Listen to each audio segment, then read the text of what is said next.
Բարի երեկո հարգելի հետևորդներ, եթերում ես եմ եւ խոսելու ենք ոչ միայն մշակույթից։ Այսօրվա հյուրս իմ կողմից շատ սպասված դերասան ռեժիսոր Բեկ Գասպարենցն է։ Բարև ձեզ, պարոն Գասպարենց, դե պարզապես Բեկ։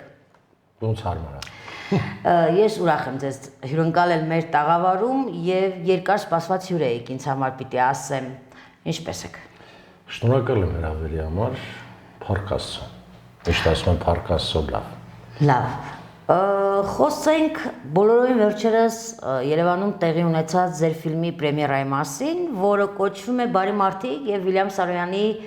գրվածքի հիման վրա եք դա նկարել։ Ինչու Բարի մարդիկ։ Չէ՞ որ օրիգինալում, ինչպես գրել էր մեր վարպետը, այլ վերնագիր ուներ։ Այո, վերնագիրը գեղեցիկ մարդիկ։ Ժամանակին վարպետը Սոս Սարգսյանը, երբ որ անդրադարձավ այդ գործին, ինքը ֆանտաստիկ շշմելու մարդերու արվեստագետ, ասում էր բարության մասին պետք է միշտ խոսել, բեմադրել, նկարել։ Իմ համար այդ աշխատանքը այնքան թանկ աշխատանք է, որովհետև ցավոք սրտի ոչ միայն մեր մոտ Հայաստանում, այլև մեր ամբողջ աշխարհում չարությունը շատացել է, պատերազմներ, ի՞նչ է պատերազմը։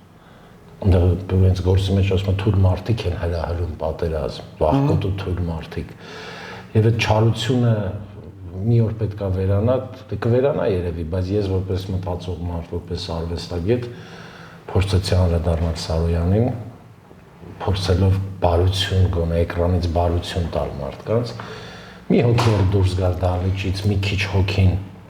տակնու վրա եղած, շատ մարդիկ հուզված դուրս են գալի, ասում եմ, վերջում լացել եմ։ Ես վստահ եմ, հետևել եմ։ Վերջում լացել եմ, ինչի եմ լացում, չգիտեմ։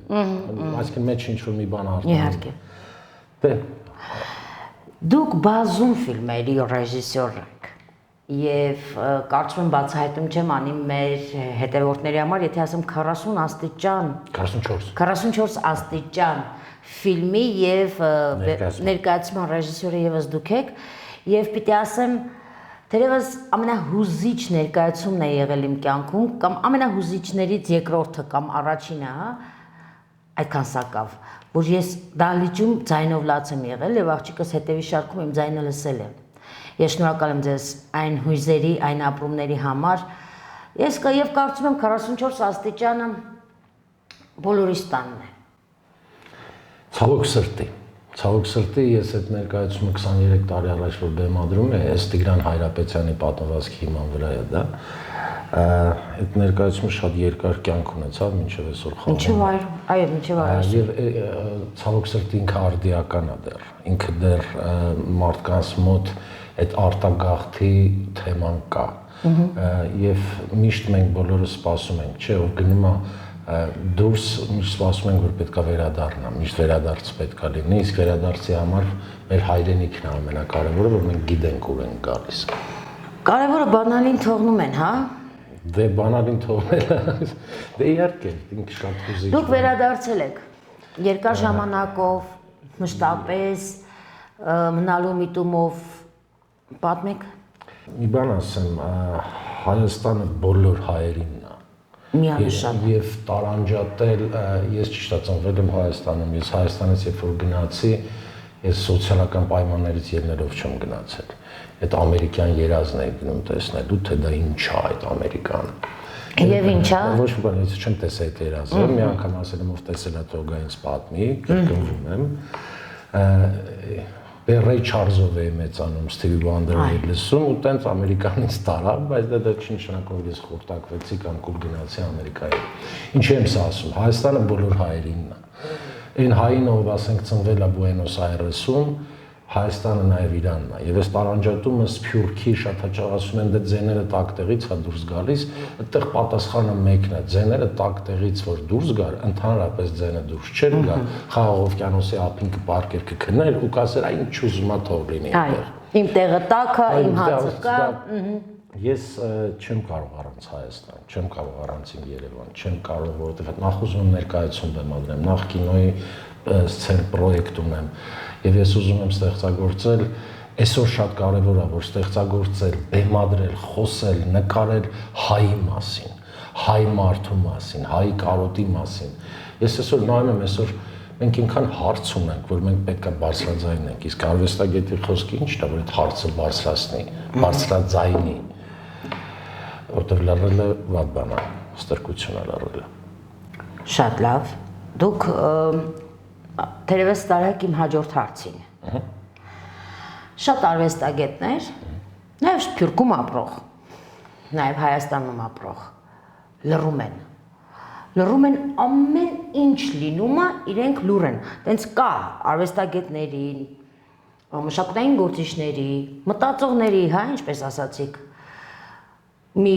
մարդկանց տեսակ, որոնք մշտապես լռում են։ Հայաստանում ինչ լինում է, լռում են։ Արցախ ենք կորցնում, լռում են։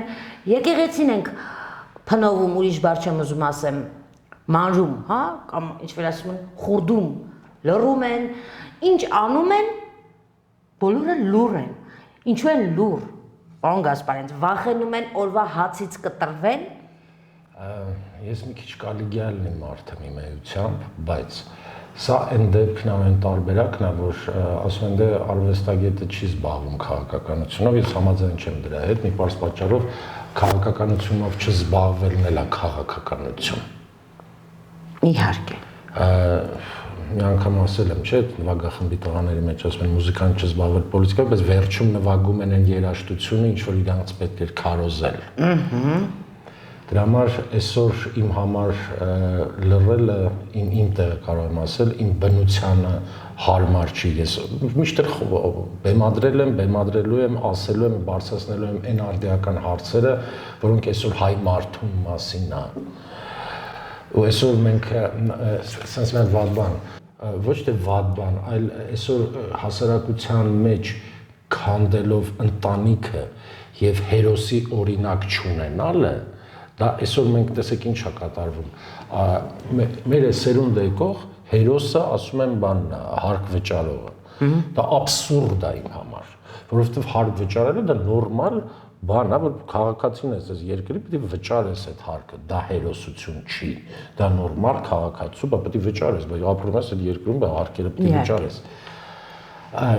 Փարոս պետք է ունենա սերունդը, հերոսի, որ ասի սա իմ հերոսն է։ Այն երեխեքը, որոնք որ մեծանում են նայեն ուզեն դառնալ սպարապետ, այն երեխեքի, ովքեր մեծանում են ունենան ազգային հերոսներ, որոնք պետք է իրանք ոնց ասեմ, կոմպասի պես ուղղությունը տան դեպի դա։ Իսկ արվեստի մշակույթի գործիչները պարտավոր են այսօր մեր եկող սերունդի համար հայ հերոսների հայտ բերել, հայ հերոսների մասին խոսել, նկարել, բեմադրել։ Ինձ մնար ես մի 3 տարի բոլոր մեր հայ թատրոններին կասել, որ մենակ հայկական հայ հեղինակ պետք է բեմադրեք։ Որ ասում չունենք, ստեղծեք։ Հայ հեղինակն է կարևոր այսօր մեզ այսօր ազգային մտածել է պետք։ Եթե մենք փորձենք ոչ ազգային մտածել, կդառնանք մի տարածք, որտեղ ով ասես կարա գնա ապրի։ Դե հիմա տենց էլ անում են։ Բայց դա մենք կործանենք։ Դա մեր նման ազգի, փոքր ազգի համար դա կործանում է։ Մենք ուզենք չուզենք պետք է ազգային։ Նորենք կործանում, պարոն Գասպարյան։ Մտած, այսպես որ շարունակվի, ես չեմ ուզում դա։ Դե բնականաբար, բայց այսպես պետք է չշարունակվի, որովհետև հայի գենը պետք է արթնանա։ Ուզի կարթնանա հայի գենը։ Տարբերակ չկա ուրիշ։ 7 տարի է մենք ակնհայտորեն տեսնում ենք, թե ինչպես է հայ գենը ոչնչացվում։ Մշակույթում, միտումնավոր իհարկե, մշակույթով եւ ֆիզիկապես, եւ հոգեպես, եւ մշակույթի առումով։ Հիմա արդեն կրոնի, արդեն մեր եկեղեցու միջոցով։ Լավ, այդ ինչ պիտի լինի, որ հայի գենը վերջապես արթնանա։ Դե արդեն հավատքին կպնելը դա ոնց որ ինքդ քեզ ինքնասպանության պես բան է, որովհետեւ մեր հայ առաքելական եկեղեցին դա մենք ենք։ Դա մեր պատմությունն է, դա մեր կենսագրությունն է։ Հայ առաքելական եկեղեցին է օգնել ու բերել հասցրել մեզ այստեղ, որ մենք այսօր կանք, թե մեր գրերը, թե մեր ամեն ինչը հայ առաքելական եկեղեցին է բերել հասցրել, որ ոչ մի չի կարող ժխտել, եւ հայ առաքելական եկեղեցուն այսօր պիտակավորելը դա իմ համար անբարոյականություն եւ անհնար է եկեղեցին վերացնել։ Կարող են վանքերը այրել են, կարող են ինչ-որ սպասավորների բանտարկել են ժամանակին։ Բայց դա արել է թշնամին, չէ՞, դա չի արել հայը հայի հանդեպ։ Բնականաբար դա արել է թշնամին, բայց անհնար է եկեղեցին հաղթել, այն էլ հայ առաքելական։ Եվ քանի որ ասել եմ, կրկնում եմ, միշտ կասեմ, հայ առաքելական եկեղեցին ինքը համաշխարհային ուժ է, հայ առաքելական եկեղեցին եւ հարցեր լուծող։ Եվ ինչի էր, որ մեր կաթողիկոսը Շվեյցարիայում էր նոր արթնացավ այս աղմուկը։ Վայ, իհարկե, ես դա ուզում եմ ձեզ նույն, այսինքն նույն Ինչա դրանից հետևում։ Դե հետևում որ թշնամին այսօր մեր թշնամու համար երկու հզոր ուժ ունի հայը։ Դա հայ առաքելական եկեղեցին է եւ Սփյուռքը։ Որովհետեւ Սփյուռքը ինքը իրանով բոլորս հասկանում ենք, որ Սփյուռքին չի առաջացել ցեղասպանության հետևանքն է։ Այդ մարդիկ ոնց է հասել Բուենոս Այրես, Բեյրութ, Փարիզ եւ հիմա այդ երկու ուժն է, որ կարող են բարձրացնել այն ճշմարտությունը, որ կա իրականում, այն ինչ որ իրականում այսօր մենք ապրում ենք։ Մեր հայի պաշտպանողական կողմը։ Այսօր պարզապես դիտավորյալ թույլատնում են թե անվտանգությունը, ինչա նշանակում կրթվել է նորաձև է։ Դա իմ համար մեծ հաջորդ հարցը ուզում եի հասկանալ, երբ վանից դարձավ կրթվելը նորաձև։ Ախր դա ինքը իրանով աբսուրդ է։ Ոնց կարող է դա նորաձև լինել կամ հին մոդայից դուրս լինել, էլ չկրթվել, հա, էլ չկրթվել։ Դա մոդա չի։ Դա մոդա չի։ Այսինքն սա եւս հերթական իմ համար մանիպուլյացիան է, որը որ նույնիսկ ծիծաղս է գալիս։ Պատկերացնում եք, մեր մտածողները լսեին, որ հիմա կրթվելը նորաձև է։ 2025 թվականին նորաձև է դարձել կրթվելը։ Արամ Խաչատրյանը, որ լսել ողջ լիներ, ասեին կրթվելը նորաձև է, Արամ Խաչատրյանը պրոստը չէր հասկանա ինչ է խոսում, պրոստը չէր գիտա։ Ընկալի։ Տիգրան Պետրոսյանը, որ ասեն կրթվելը նորաձև է, ասինքն դա հասկանում եք ինչ աբսուրդ։ Դա նույնն է, որ ասում ենք հարկատուն հերոս է, կրթվելը նորաձև է։ Դրանք սա իմ համար բաներ են, թեմաներ են, որոնք անկեղծ ասած չեմ ուզում խոսել, որովհետև կարող է եւ նրանք անում են, որպեսզի մենք հիմա խոսենք դրանից եւ փողոցում բոլորը խոսեն, դա երևի բան է, շեղելու ձև է, կարող է եւ շեղելու ձև է եւ դրա համար շատ լավ կլինի, որ ամեն մարդ զբաղվի ինքը իր գործով։ Այսօր ցավոք սրտի մեր Հայաստանում ոչ մեկ իր տեղում չի։ Մի փոքր դեպ պատմեմ, ինձ հետ է պատահել, չեմ նշի, որ դեղատաններ, դեղատանը բան չասեմ, բայց մտա դեղատուն այդ ակինը, որ աշխատում էր, ասի կներեք ձեզ որպես ֆարմացևտ մի հարց տամ, այս դեղի ֆենոմենը ուզում եմ հասկանալ, էլի,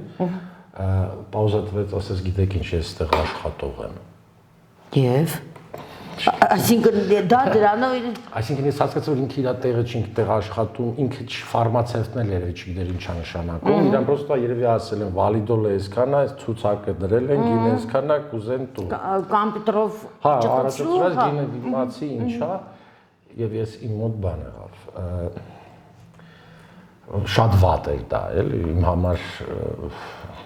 Իհարկե, եւ մի դեպք է պատմեմ, որ հասկանանք ինչի իր տեղում չեն ոչ մեկ։ Մի տեղ ենք նստած, մի հատ աղջիկ էր, որ ասում էր աշխատում եմ паспорտի սեղանում։ Ասում մի հատ հարց տվեցի, ասեց, չէ, վայ, ես ձեզ շատ եմ սիրում, ձեր կինոները սիրում, բայց այդ հարցը այդտենց չի։ Ես паспорտի սեղանում չեմ, մի հատ տեղ ենք, բայց ինքը աշխատում էր паспорտի սեղանում։ Դա Ասեցի, տենց է, ասեց, չէ, այդպես չի, ախր, ասի հենց հիմա զանգի բան է, քո շեֆին։ Զանգ տվեց, լսեց, ասեց, կներեք, դուք ճիշտ եք ասում, ասի, բալես որտեղ ես ավարտել դու, ասեց բուժքույրականը։ Ու ես չհասցրեցի ասել ինչ որ պետք է ասի, ասեց, ինչի վատ է, այսինքն նաև չհասկացա, որ վատը լավի հարցը չի արդեն։ Բայց գիտեք, ձեզ թույլ տվեք այս հարցում ոչ թե հակադարձեմ, այլ մի փաստարկ, որին դուք բնականաբար ծանոթ եք։ Եթե ավարտում են ուսանողները ու չունեն աշխատելու վայր, դա էլ է գալիս է կարևորից։ Ով որտեղ կարողանում տեղավորվում է, անկախ մասնագիտությունից, անկախ գիտելիքից, անկախ ձեռք բերած փորձից, հասկանում եք, ստիպված մարդիկ այդ երեխեն 20 տարեկան աղջիկը ավարտել է, միտեղ պիտի աշխատի։ Ավարտում է ներողություն բուժքույրականը, գնում է խանութում է աշխատում, որովհետև չեն ընդունում աշխատանքի կամ պահանջում են աշխատանքային փորձ։ Հիմա ես պատասխանեմ այդ տրամաբանությանը, այդ հարցին, իմ բնակավարից։ Այսօր Թատերական ինստիտուտում ավարտում են 30-ից 40 կամ 50 հոգի։ Ես որ ընդունվում էի, դերասանական կուրս հավաքվում էր 12-ից 15 հոգի եւ դիմում է 360 դիմում կար, որ պետք է 12։ Այսօր լավ 30 արտիստ Թատերական ինստիտուտը ավարտացնում է։ Ինչ են անելու այդ երեխեք։ Բալետի կուրս ունեն, որտեղ 60 հատ պարող են դուրս։ Ինչ են անելու։ Այդ եմ հարցնում։ Ահա, ինձ մեկը ինստիտուտում ասեց Պաշտոնյաներից ինստիտուտի, բայց գոնե լավ հանդիսատես կլինեն, ասի կուրս բացեք լավ հանդիսատեսի։ Այդ ուրեմն այդ երեխան ծնողը այդ երեխայի համար վճարում է 5 տարի, 4 տարի փող է տալիս, որ երեխան հետո հասկանում եք, այստեղ պետք է ինստիտուտները փոխվի, ինստիտուտի մտածողությունը փոխվի։ Էլի գալիս ենք ամենակարևորից։ Այո, այդ նույն բուժքույրականը պետք է հասկանալ։ Տարին քանի բուժքույր է պետք մեր երկրին, սկսած ռայոններով։ Ընդունվելը դա բան չի, ասենք 20 բուժքույր է, պետք 20 հատ ընդունեք։ Ինչ կարիք կա 60 հատ ընդունել ու այն 40 ընտանիքը գիշեր-ցերեկ աշխատի, որ այդ երեխա փողը հասցնի։ Ու այդպես շատ հարցեր ունեն։ Բոլոր բնակավարներում, որ ամենակարևորն է դա, իսկ մենք այսօր զբաղված ենք, չգիտեմ ինչով։ Նայեք, պետության հիմքը երիտասարդությունն է։ Այո։ Եվ այդ երիտասարդության դաստիարակությունը, որով զբաղվում եք դուք, որով զբաղվում են ձեր նման մարդիկ, ովքեր մշակույթ են դասավանդում, ովքեր կրթում են ֆիլմով, ներկայացումներով, մարդիկ, ովքեր սպորտսմեններ են եւ այլն, չէ՞, տարբեր բնակավարի։ Ցավոք պիտի ասեմ, ես շատ հաճախ մոնիտորինգ անցկացնելու համար լինում եմ մի սոցցանցում, որտեղ հիմնականում երիտասարդները խաղում են, այսպես ասած, battle, դա battle-ա կոչվում, ուրեմն գումար են գցում եւ վարդ գցի, առյուծ գցի, ասես բաներ են գոռում։ Բայց այն որ ամբողջ իրենց սովորելու, աշխատելու կուլտուրան խարխլվում է, ձևավորվում է ցածրորակ մակարդակ, չեմ սիրում այդ բառը, բայց ստիպված եմ ասել, եւ ձևավորվում է չաշխատելու եւ հեշտ գումար վաստակելու կուլտուրան։ Այսինքն, եթե կարող է ինքը հագնի շատ գեղեցիկ ուսերը բացանի, հա, գեղեցիկ օրիորդ աղջիկ, չգիտեմ, եւ այդ բաց ուսերի շնորհիվ ստանա օրվա մեջ $200 համարժեք, ինչի գնա աշխատի խանութում, օրը ստանա 5000 դրամ։ Դա էլ է լուրջ խնդրեմ։ Շատ։ Եվ դա էլ է միտումնավոր արվում, դա էլ է դիտավորյալ արվում։ Այսօր մեր երիտասարդությունը, եթե երբևէ ինձ ասեին, որ այսքան on-line կազինո խաղան կամ դպրոցում կարող է թմրա նյութ վաճառվի կամ թմրամոլությունը այսքան մեծանալ, ես չի հավատա։ Դիա։ Էն էլ մեր մոտ Հայաստանում են, մեր մոտ Երևանում, ոչ թե չի հավատա, ասել կարող է Ամերիկայում է։ Հասկանում եք, եթե մենք լինենք 200 միլիոն, այո, ես կհասկանայի ամեն ինչ։ Շատ ճիշտ եք ասում։ Բայց մենք 3 միլիոն ստեղ ենք, մի 8 միլիոն դրսում։ Մենք պարզապես իրավունք չունենք այդ փոքրիկ բաներով շեղվելու, որովհետև բայց մենք պետք է հասկանանք, մեր ծնողները ամեն մեկս այսօր մեզ յուրաքանչյուր լսողով տունը երեխա է մեծացնում կամ չափահաս է, պետք է հասկանանք ինչ ենք թողնում մենք։ Թողնում ենք ինչ հասարակություն, ինչ հասարակարգ, որովհետև ես այն երջանիկներից եմ, որ ինձ ժառանգվել է լավ բաներ, ինձ ժառանգվել է ազգային, ինձ ժառանգվել է նույնիսկ եթե սովետական միությունում եմ հայից մեծացել, իմ ժամանակ սովետական միություն էր, բայց մեզ սովորացնում են, որ եթե կինը փողոց անցնում է կամ եկել է բակում, ձեր բակի տարեց կին, ասենք, Սուսաննան, ձեռքերը ծանր է, պետք է իրան օգնել, բարձրացնել դրանք վերև, նորից չի խաղա։ Եթե պարզ շատ պրիմիտիվ բան եմ ասում առաջի հայացքից, բայց դա կուլտուրա է։ Ինքան լավ բան կար այդ ամեն ինչի մեջ։ Ու ես մեկ-մեկ կանգնում եմ փողոցում, այսօր ասում մեկ-մեկ սովետական Երևանը կարոտում եմ, բայց ոչ թե սովետական կարգերը, այլ այդ մեր բոլորի սերն ու ջերմությունը։ Այո։ Այդ ջերմությունը չկա, բոլորը ինչ որ ջղայն են ման գալիս, չարացած են, հասկանում եմ, որ էս էլ է հասարակությանը հուսաթափեցնելը, հուսահատեցնելը, դա էլ է միտումնավոր արվում։ Տեսեք, միտումնավոր թե չգիտեմ ինչ, ոնց կորակեք, Բայց վերջերս որոշում են փորձում ընդունել, որ բանակից ազատելու համար պետքա գումար վճարես եւ ազատվես ծառայությունից եւ գումարը բավականին տենց զգալի գումար է։ Այսինքն ինչ է ստացվում։ Մենք ինչպես դուք ասացիք, մենք իրավունք չունենք, այսինքն մշտապես պատերազմող երկիրը չունենալով արդեն այն հիմքը, այն ուժը եւ այն դիրքերը, որ ունեցել ենք 7 տարի առաջ ընդամենը, իրավունք չունի փողով զինվոր ազատի, սա ըստիս, կներեք, որ կարծիք եմ հայտնում իմ տաղավարում, բայց ստացվում է, որ փող ունեցողի երեխան չի գնում աղքատին։ Նորից ծառայում։ Այստեղ խնդրեմը ըստ իս սա ամենաառաջնային հարցն է, որ բանակում պետք է ծառայեն բոլորը։ Այսինքն սա հայկական բանակի առաջի զինվորն եմ եղել։ Բոլորը պետք է ծառայեն, անխտիր։ Մի դեպքում կարող են ազատվել, երբ որ ասենք շատ հեռու տնից են հաշվանդամությունը, որ չի կարողանում շարժվի տեղից։ Հա, բայց գիտեք, Հարթաթաթովին էլ գործ կա բանակում, մեջքի, չգիտեմ, գրիժա ունեցողին էլ գործ կա բանակում, բոլորին էլ գործ կա բանակում։ Ընդհակառակը բանակ ըստ իս մեր փոքր պետության, փոքր ազգի մեջ շատ ներողություն եմ խնդրում, բայց պետք են զորամասեր, որտեղ նաև կանայք են ծառայում։ Որտեղ դա էլ է մեծ օգուտ։ Ես չեմ ասում, բանակը պետք է ուժեղանա ոչ թե հարձակվելու համար, բանակը պետք է լինի պաշտպանելու համար։ Պաշտպանության նախարարությունը, դա հարձակման նախարարություն չի։ Բայց հիմա մեր պաշտպանության նախարարությունը նայում են բանակին։ Հետո մի քանի զինվորական հագուստով զինծառայողներ եմ տեսել փողոցում։ Դե մարդա փոքր, նիհար, ֆորմեն մեծ քայլում է։ Մեջս բանակը չես կարող ես սրանց էլ դիտավորել սենց երեխեքին տալիս այդ 10 օրը, որ փողոցում այդ տղու մեկն է երեխուն պաշտպանի։ Ինքին տեսնում ես դիմա բնությունով նիհար փոքրիկ տղա երեխա է։ Իսկ մի օրինակ բերեմ, երբ որ նույն ասենք Ամերիկայի Միացյալ Նահանգներում տեսնում ես նրանց բանակի զինվորին, ասում ես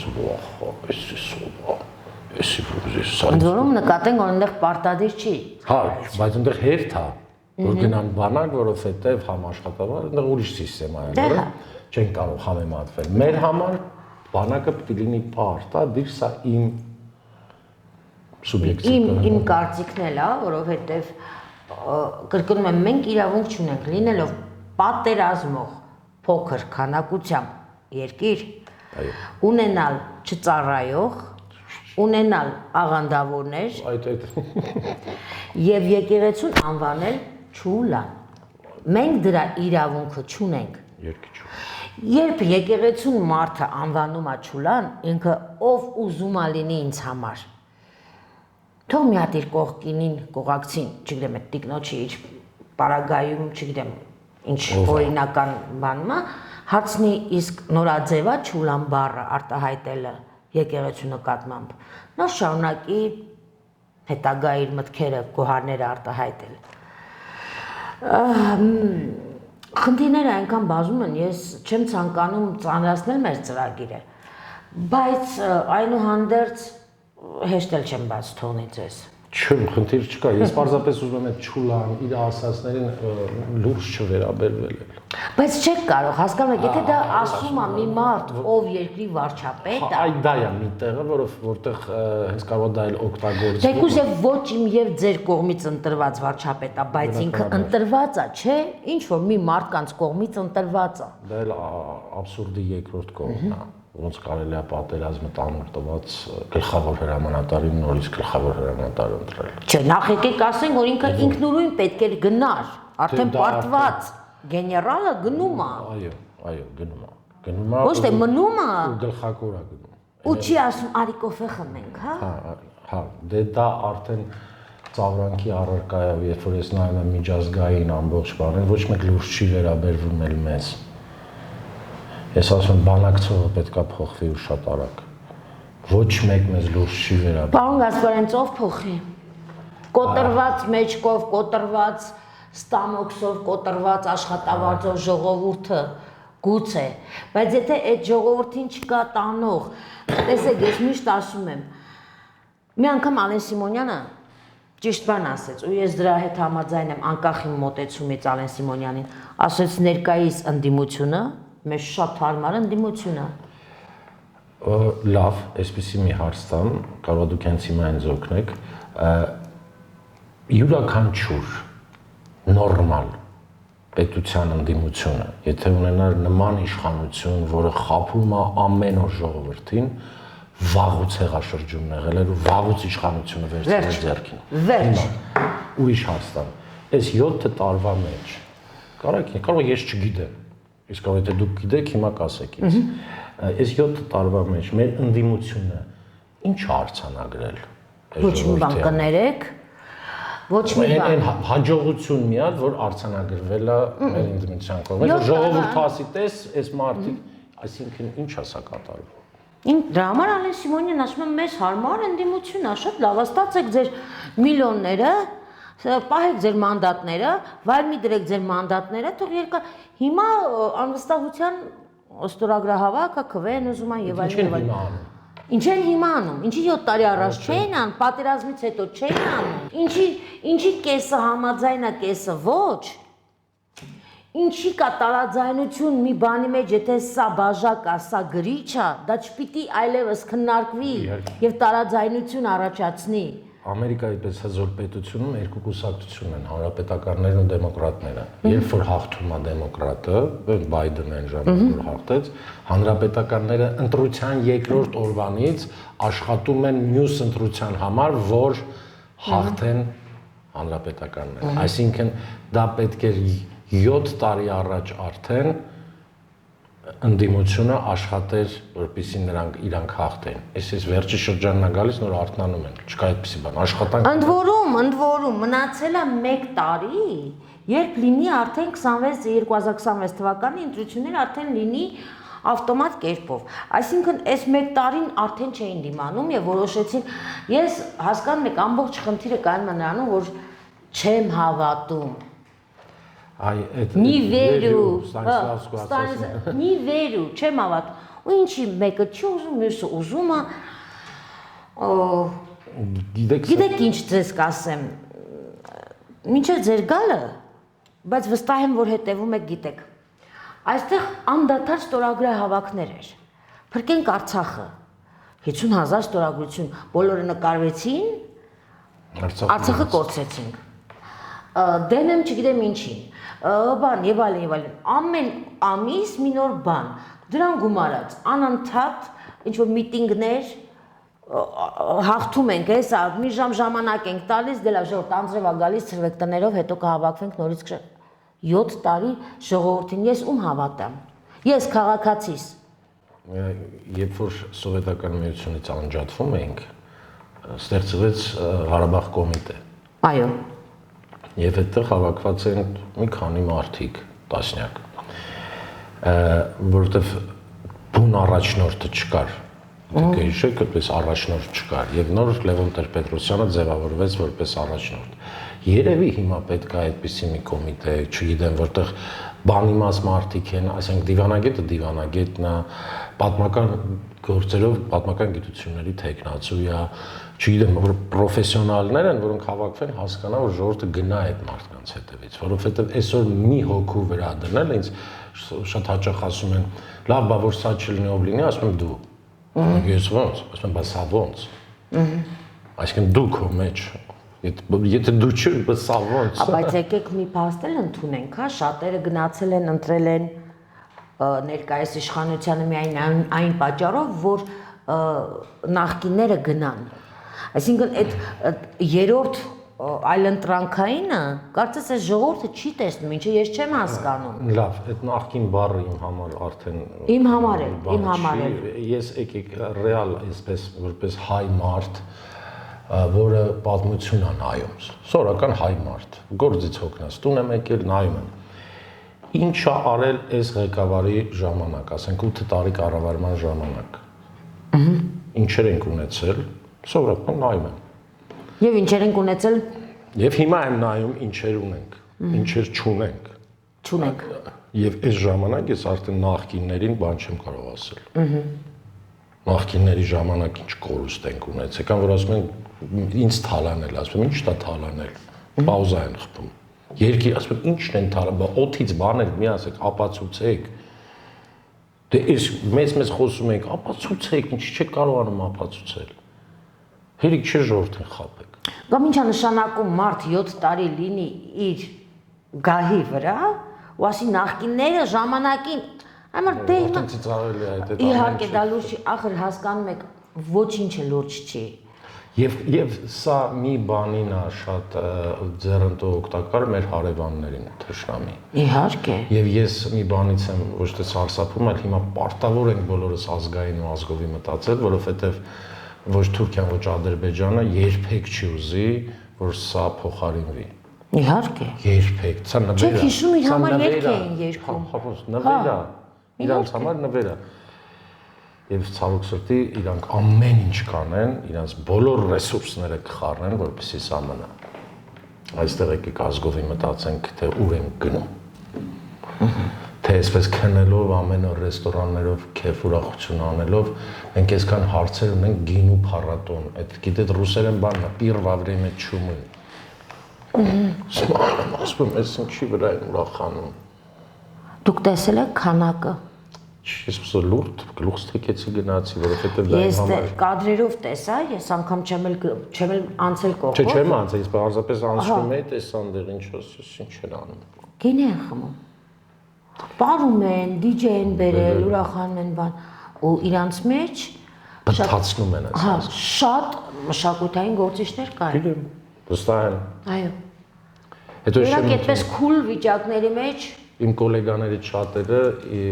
այն ովքեր որ բան էին ասում, հակաիշխանական են եւ հետո ինչ որ էս իշխանության են բանը մոտ չեն խոսում։ Դες հետ չեն խոսում։ Այդ հարցը ոչ թե խռով են, այլ այդ հարցերից ընդհանրապես իմ հետ չեն։ Քաղաքականություն չեն քննարկում ոչ մի բան, բայց ես մեկը երկու կծու բառ ասում եմ, չեն դիմանում։ Սա է։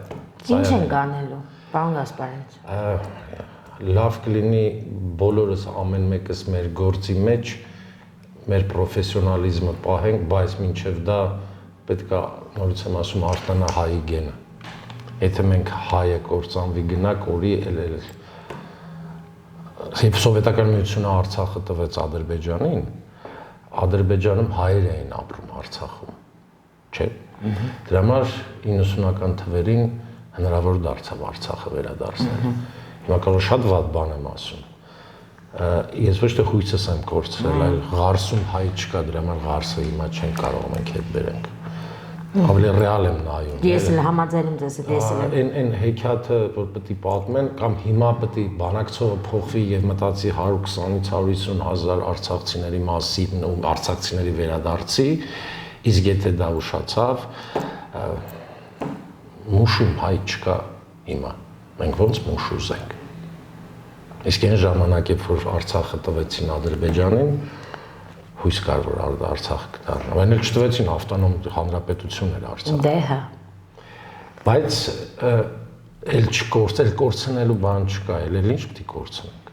Վազգեններ չէ, ասում տվեք հողի համար կռիվ տվեք, աթոռի համար մի տվեք, որ աթոռը դնելու տեղ ունենաք։ Միանշանակ։ Իսկ հիմա մեծ մայրաքաղաքները այս մեծ ինքը երկրագունդը աշխարհը որ Բաքի հետ համեմատեմ Բաքի մեծերը սիրում են այդ բառը չեմ սիրում բայց ասեմ քուչի լավ փոքրին Բաքի լավ փոքրին են լավ երախուն սիրում են իսկ են նրան որ ասում են վազին դրանք լուրջ չեն վերաբերվում իհարկե եւ ամբողջ կյանքում ամբողջ կյանքն է պես իսկ Հայաստանը ինքը փոքր է այս ամբողջ ընտանիքի մեջ եւ այս մեծ մայրաքաղաքները հաստատ նայում են մեզ որպես փոքր եւ տեսնում են այս ինչ անում ես փոքր այդ փոքրին վերացնելն այնց հեշտ է բայց դրա համար բանակցողը պետք է լինի ճիշտ որ այդ մեծերը տեսնեն որ լուրջ տողով հետ են խոսում որտեղ իրանք են լուրջ տողեք սա է Պարոն Գասպարյան շնորհակալ եմ արդյունավետ գեղեցիկ եւ ճիշտ հարցազրույցի համար Ես շնորհակալ եմ Ես գիտեմ որ իմ հյուրերը միշտ ինձ համար ընտրագույն են Շնորհակալ եմ շատ Միշտ պատրաստ եմ ձեզ հյուրընկալել մեր տաղավարում եւ հույս ունեմ որ հաջորդ անգամ ոչ թե կխոսենք այս թեմաներից այլ կխոսենք ձեր ֆիլմերից եւ ձեր ապագա ծրագրերից եւ ինչ սպասի սերունդը ձեզանից։ Սիրով, այ դա ամենալավը կլինի։ Այ հենց դա եմ ուզում, որ մշակույթը պահենք մշակույթ, բայց քանի որ մենք դեռ իրավունք չունենք միայն պահել լավը, մենք շատ լավ ենք, մենք շատ չեմ կարող, դեռ չեմ կարող։ Դե ես համաձայն եմ։ Շնորհակալ եմ ձեզ։ Ես եմ շնորհակալ, շատ։ Իսկ խոսքս մեր մտավորականներին, դերասաններին, երգիչներին, տիկտոկերներին եւ առհասարակային մարդկանց, ովքեր իրենց մի քիչ մշակույթին մոտ են ուզում համարել։ Չարիքի ձեռքը հասել է մեր եկեղեցուն։ Առաջին հայ, առաջին քրիստոնյա երկրին եւ նրա եկեղեցուն անվանում են Չուլան։ Դուք ընդամենը ձեր տանը տաքուկ նստած եք։ Թերեւ ժամանակն է իսկապես ոտքի կանգնելու եւ ռադիկալ քայլեր անելու։ Կհանդիպենք հաջորդ շաբաթ, շնորհակալ եմ։